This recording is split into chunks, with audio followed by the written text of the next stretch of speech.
welcome to your magical messaging and mindset tip with Christine Collins.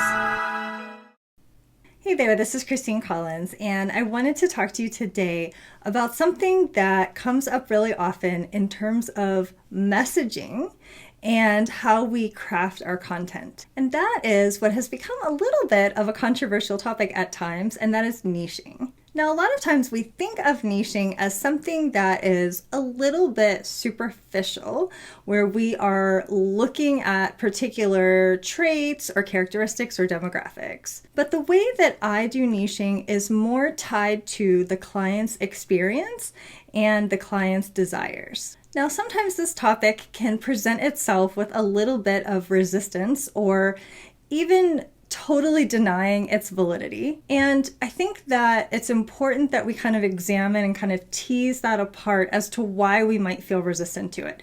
So I know for myself, one of the reasons why I was never a huge fan in the past was because it felt like a lot of times the focus was on very surface level characteristics, traits, demographics, things like that, and never really got to kind of the core of who that client is. However, that's not the only way to do niching.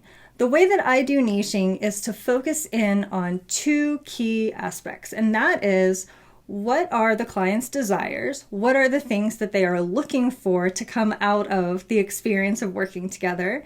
And also, what is their lived experience? Now, lived experience is a term that gets tossed around a lot, and I thought it might be helpful to break it down in more depth. So the notion of lived experience comes from existential philosophers such as Edmund Husserl and Maurice Merleau-Ponty. It's also been termed by feminist philosophers like Simone de Beauvoir, and is a concept that is intrinsic to phenomenological psychology, which sounds like kind of a mouthful, but basically these were philosophers and early psychologists who wanted to step away from describing life experiences in incredibly clinical terms and intellectualized terms and break it down instead to the phenomena of the experience, the sights, the sounds, the taste, the touch, the feelings. So instead of labeling everything and diagnosing everything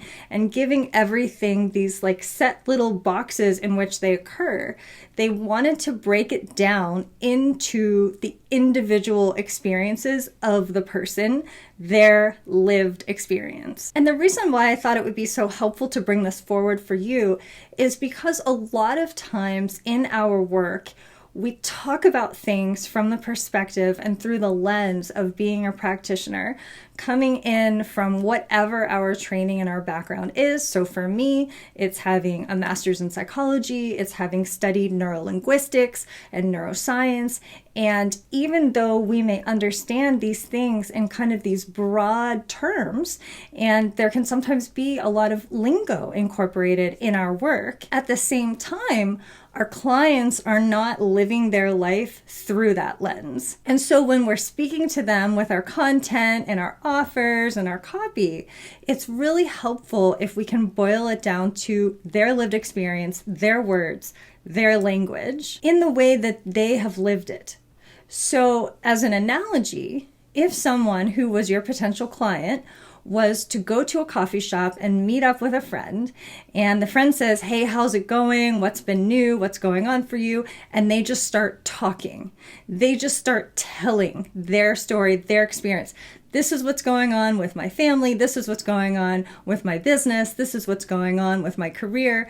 This is what's happening with my health. These are my situations personally. And being able to capture those things in their words, as opposed to being outside of the situation and placing our labels and our lingo onto it. So one of my favorite examples for this is in the psychology realm. Back when I was a therapist, we would have meetings. They were called case consults, where we got together with other therapists and we would sort of workshop our clients and talk about different people that we were trying to help. We would describe their situation, and most of the time there was some type of a diagnosis. And so words were getting kind of thrown around the room to describe what was happening with a particular client. Now, that's fine in a clinical setting, of course, but if we were to speak to that client, you wouldn't necessarily come in and say, why are you being so codependent? Now, I do actually know some therapists who would do that, but I don't recommend it, because what that does is it places that person into a state of defensiveness. They feel attacked, they feel judged, they feel imposed upon, because something that's very real that's happening for them in their life, they're having a conflict with their partner, their family, their children, whatever's happening for them is real and it's painful. And yet here we come in describing it from this high level, objective observer, bringing in our education and training that has nothing to do with them or what they're actually living. And I don't think that anybody ever does this intentionally. I think that in some cases, it's just like unavoidable. Your training shows up, your education shows up. We've been taught to perform and act and speak in certain ways, and there's nothing wrong with that. But when we are speaking to an audience and trying to capture their interest and their attention in our content, it's really helpful to kind of get at their level where they're coming from and really seeing it through their eyes and describing it through their words. So how do we go about doing that? Well, there's lots of ways. So obviously there are things you can do in terms of research. Lots of people get into doing little interviews where they're meeting with potential clients and there's an exchange that's happening, usually like gathering some research in exchange for a free session, or it could look like a survey, or it could look like asking a question on your business page or in groups. There's lots of different ways that you can begin to better understand the lived experience of your clients. And another way is to observe. I think sometimes we can be so action-oriented that we believe the only way to get anywhere is to take these very specific action steps, and they have to look a certain way and be a certain way. But the truth is, not all action is useful. Sometimes sitting back and listening and paying attention and watching is really useful. So one of the things that I like to do when I'm struggling with content ideas, which admittedly isn't very often for lots of reasons, and I have, processes and tools and hypnosis and all kinds of things that really assist me with consistently coming up with good ideas. However, when I feel like I'm reaching or I'm struggling or there's just a missing piece, one of the things that I like to do is to kind of drop into spaces where conversations are happening. And I don't need to be a part of the conversation to be able to listen and observe and see what's going on. What questions are being asked? What struggles are being expressed? What communication is happening back and forth? And a lot of times, one of the things that will really stand out to me is when I see the same issue or topic or question coming up repeatedly, and I see a gap where I'm not seeing other people either adequately answering it or information or some type of response that's actually helpful. And that sparks something in me. Oh, there's something missing. This person or these people, it's usually many more than one person, is needing something. There's something they don't understand. There's something that they are repeatedly struggling with. This is like a phenomena that's going on, and I have something that could be useful or beneficial for all of these people. So I don't jump in, I don't get involved, particularly if it's someone else's space or post. I'm not going to jump in with my 2 cents, depending on the situation. In most cases, I will merely observe and take note and reflect on where my message or my voice might be useful around that subject. And that's just another example of ways that you can go about gathering information, gathering research to really understand your ideal client. And obviously you do want to make sure that the people that you're thinking of could potentially be an ideal client for you. And one of the reasons why this is so useful is because when you're observing that, you are getting it in their language. They are the ones who are there talking about whatever it is that they're experiencing. You're not reading something random. You're reading a real person who's saying, I just can't get my content done. Like, it feels overwhelming. It feels like there's too many steps. It's the thing that falls off because it doesn't seem very important. Other things are taking a higher priority, or they're struggling with keeping up with their social media. They feel like they're constantly having to post, and so most of the time they're not doing it. They're struggling to come up with new ideas. They don't know where to get content ideas from.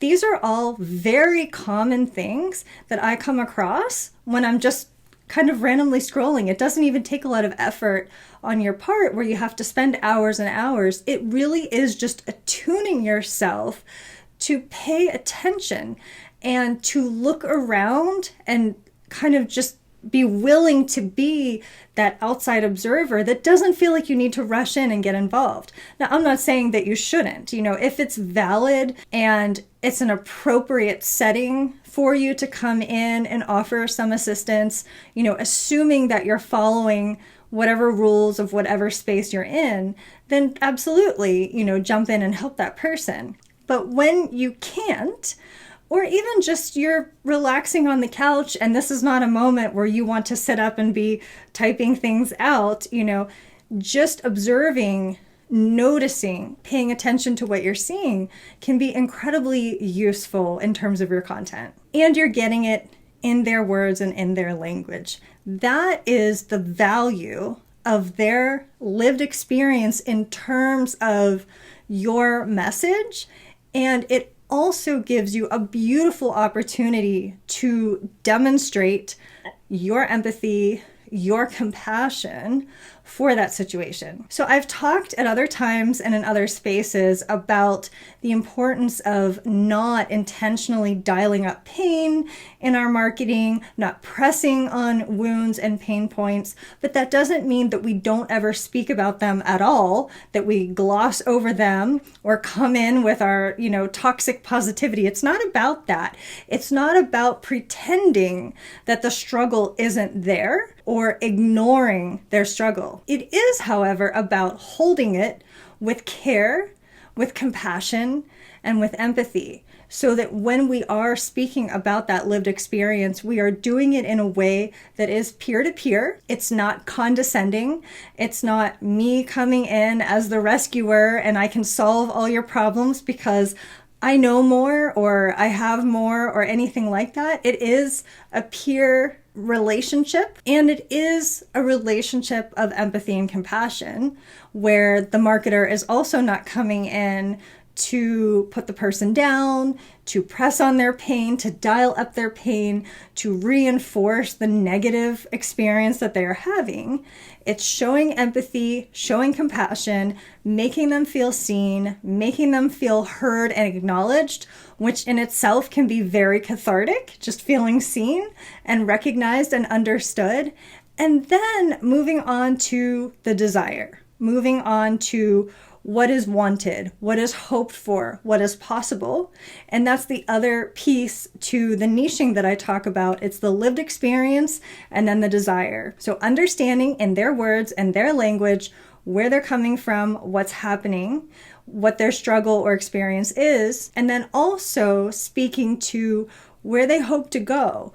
What do they want to get out of working together with you? What kinds of outcomes would be desirable for them? What are some things that perhaps they think aren't even possible that are possible, and you can help to open up that window of possibilities for them and give them that outstretched arm of hope so that they can move into something that feels better than whatever it is that they're dealing with now. So I hope you found this to be helpful. Once again, I'm Christine Collins. You can always check out my work further at transformcreate.com. And until we meet again, I wish you a most magical and creative rest of your day. Thanks for listening. This is Christine Collins at transformcreate.com.